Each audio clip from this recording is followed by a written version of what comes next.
Look around you, different things born out of truth and passion.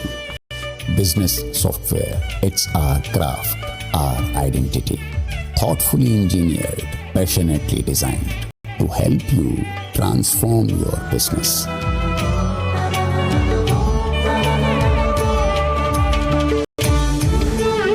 Zoho, made in India, made for the world.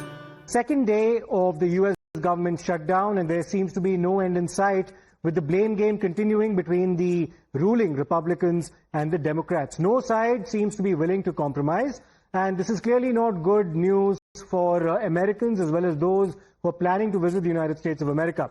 For Americans as well as the American economy, this threatens job cuts, federal job cuts, mass layoffs eventually impacting the functioning of the American economy. Let's in fact decode for you the impact of this shutdown on domestic politics as well as the state of the economy in the United States.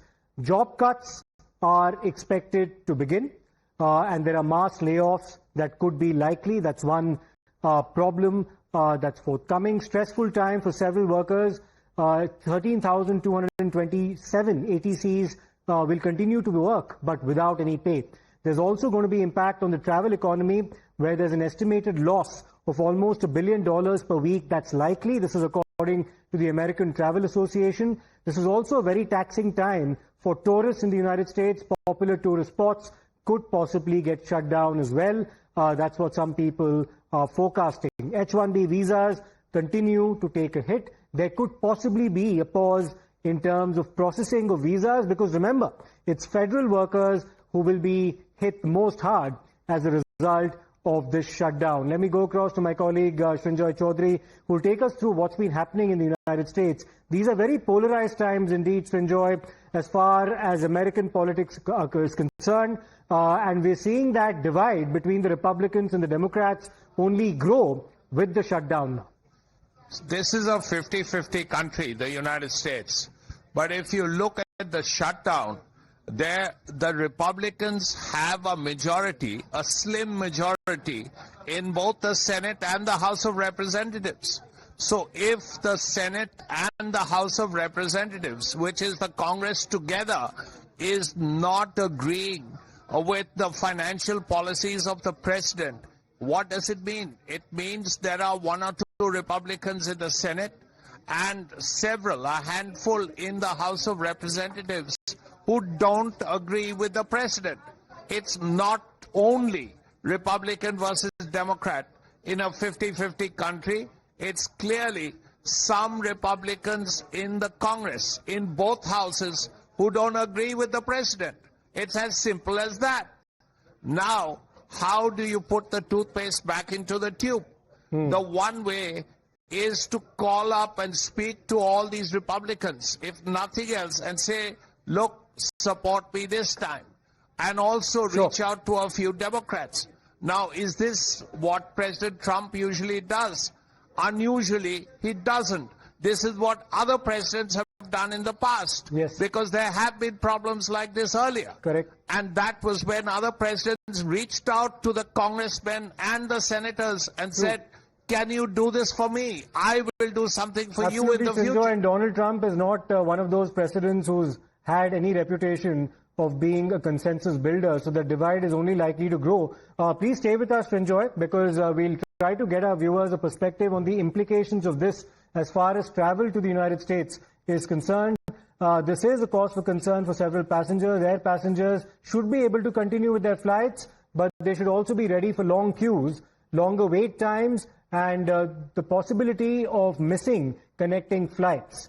Now, there is going to be impact on air travel, longer queues, longer wait time at airports, possible flight delays, chances of missing connecting flights, possible cancellation of flights, limited air safety oversight, furloughing of FAA employees as well. Now, the American Vice President, Mr. J.D. Vance, said that he does not believe that the shutdown will be lengthy. He has also added that moderate Democrats are cracking a little bit, but he warned of firings of federal workers that lays ahead. They're going to be Democrats. Laid out a lot of the pain and problems that would come with a Democratic shutdown, and yet in the Oval Office yesterday, the president said that the lot of good could come from a shutdown. So square that circle. Which is it, a Democratic-caused crisis or a Republican opportunity for reform? Well, I think all the president is saying, Phil, is that he wants to make sure the American people's government functions as well as it can, despite the fact that we're in a shutdown. We're going to have to make things work.